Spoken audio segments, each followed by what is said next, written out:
Hi, I'm Chris, and we're going through this practice math question from a College Board SAT.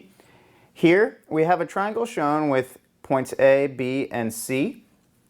And then they give us this coordinate up here, which I wrote a little bit sloppily. Let me go ahead and clean that up a bit. It's 4, 10 is that coordinate there. And so for 4, 10 to be a point on this line, they want to know what is a possible set of values for the three sides of the triangle.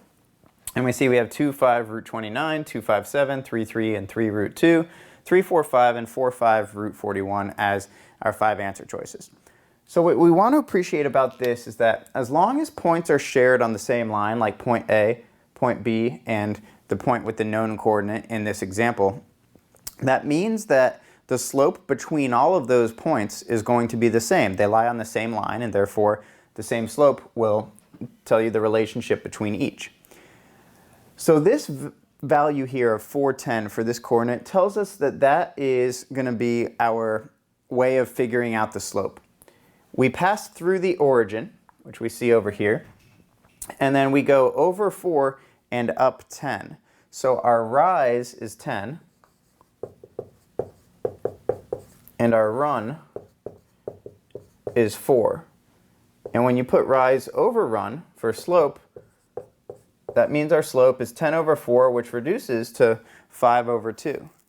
Now that doesn't necessarily mean that the exact length of the sides is 5 and 2, but it means that that's the ratio. It could be 5 and 2, it could be any other similar ratio, as long as it could possibly be these points on the line.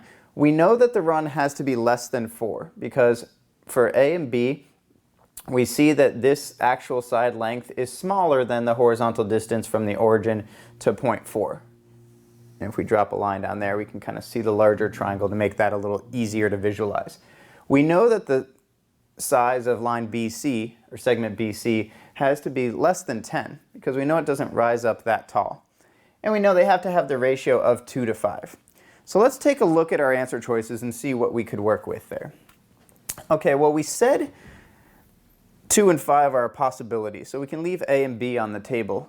And for them to have this ratio where it is 5 to 2, we know 3 to 3 is not equivalent to 5 over 2. We know 3 to 4 is not equivalent to 5 over 2. And we know 4 to 5 is not equivalent to 5 over 2. So we're down to these two. And then we can actually eliminate B right away because that's not a possible triangle. Any idea why? So hopefully in looking at that, you might say, oh, well, 2 plus 5 equals 7. And the rule for triangles is that the sum of any two sides must be greater than the third side, which means if you have 2 and 5, this third side actually has to be something that comes out to be smaller than 7 in order for the sum of those to be greater than the third.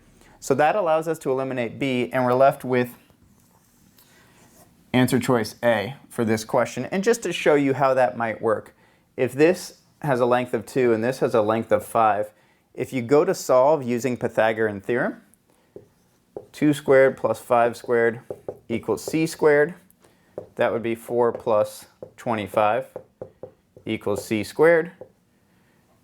29 equals c squared. Take the square root of both sides, and c, your hypotenuse there, would equal root 29. So that's where those three sides come from in that triangle. For more, please feel free to watch our other videos, and thanks for watching.